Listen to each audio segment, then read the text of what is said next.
Yeah.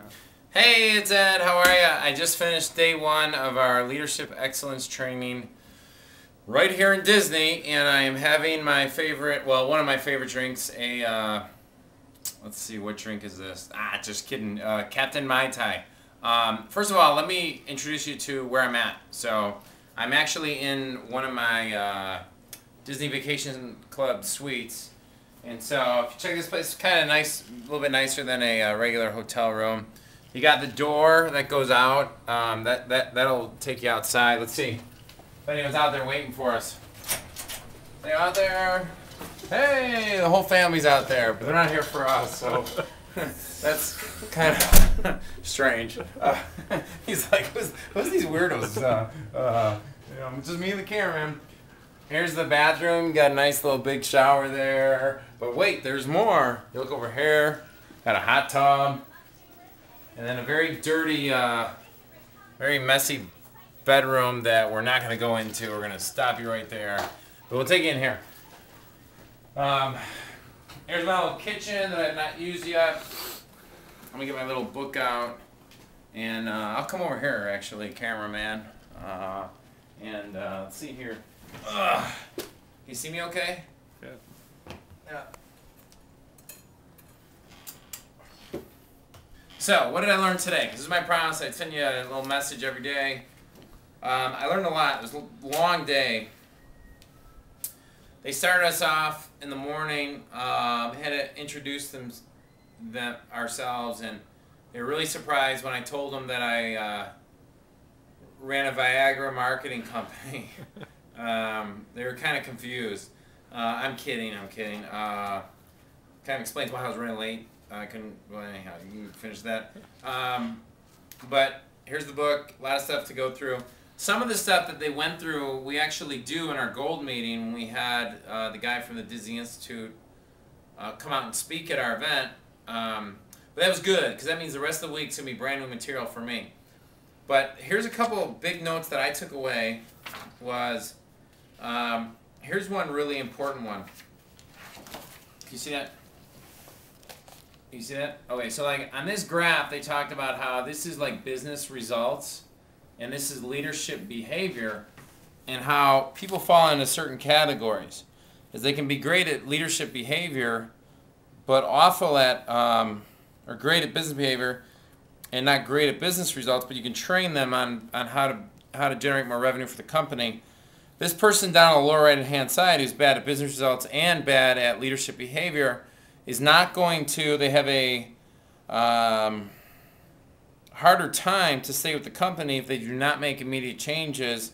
And over here, even if they have great business results but poor leadership behavior, they have a limited future with the company if they don't step up and start improving the behavior. And obviously what we want to be is in the upper right-hand corner where we have great leadership behavior, great business results. It allows us to take the business in the right direction. Now, they talked a lot about change and reasons to try and create a change within a culture. And there was a couple things that I thought were really interesting. One was they talked about when is organizational change needed, and they said, a proactive response is a couple of, because I was watching the whole thing as we're talking about change, and I was like, well, why? Because I was trying to conceptually understand why is Disney known for its reinvention and change philosophy? And it's because Walt had a vision of always being on the cutting edge, but that they hit a stagnant part. I think it was like in 1985 when they brought Eisner on, then again in 1993, which shows you that every 7-8 years there's these cycles anyway. And what they said was a proactive change is when you need to re-energize the organization. Number two is when you need to position it for new growth.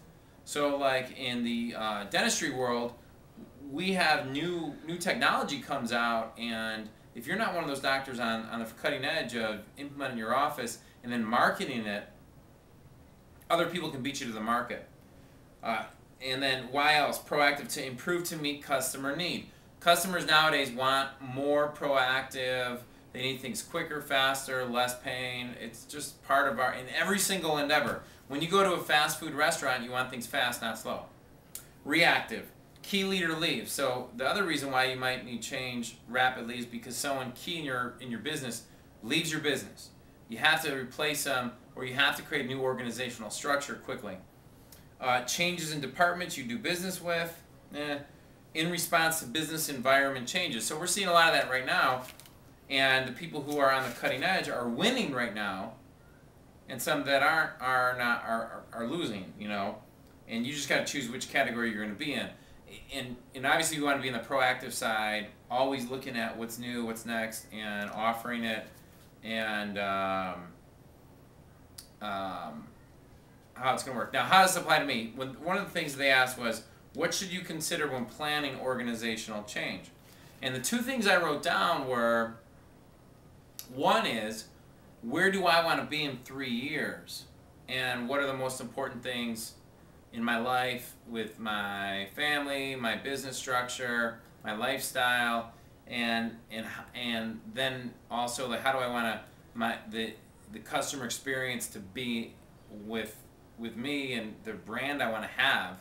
That's one thing that I would look at. The other thing I want to look at, which no one in the whole room brought up, I couldn't believe this, was like, what are things you should do when considering planning your organization? Is if you left it up to the frontline employees or just anybody, they would steer you into where all the busy work's at. And that's why I didn't raise my hand. I tried to raise my hand. I think they told me they'd get me next time. They missed a very good learning opportunity, which was one of the questions you have to ask yourself is where you have to organize your plan or plan of change or organizational change based on where the existing profits are, the most profitable parts of the business, and where future profits are. Not just where busy work's at. Cut it all out. You know, I mean, if it's just busy but non-productive, get rid of it, you know. So those are some of the key things. Now, for any kind of change, and this is my last point I'll make for today, day one. Tomorrow is day two. They got a big surprise for us tomorrow. One of the big things that they said is in order to engage your team members and to create cultural change within your business, you have to create buy-in by transferring power and decision-making authority to your front team, your team, like the people who engage with your clients and your patients. And the question that I had that I'm going to send out to my team is, what issues come up on a daily basis or weekly basis that you wish you had authority to make, just to make the situation right? Because, quite honestly, it doesn't cost a lot of money. If it's something that's going to be a win-win for everybody involved, and it's going to make the client happy and make my staff member empowered to make a positive decision and possibly help reinvent the business to the next level, that's an awesome, awesome thing. The second thing was, the second thing is then to ask your frontline people, your team members, what resources and coaching and training development do you wish you had, or do you feel you need in order to be able to perform your job better? Now, we do this a lot, and you can instantly see proactive winners versus reactive people based on how they respond to that question. Because because all of us should be learning new things on a monthly, weekly, daily basis anyway. And when we start trying to look at taking the business to a new level, no matter what business you're in, you want people who embrace the change and want to learn, because they will put themselves in the top 20%, help grow your business, give great client experiences and patient experiences for your business, and you'll be way ahead of all the rest of the competition. So that's it. This is Ed O'Keefe from Disney. I look forward to seeing you tomorrow. Maybe I'll be in a bathing suit. Maybe I'll be in a Mickey Mouse suit. Who knows? I'll see you tomorrow. Peace out.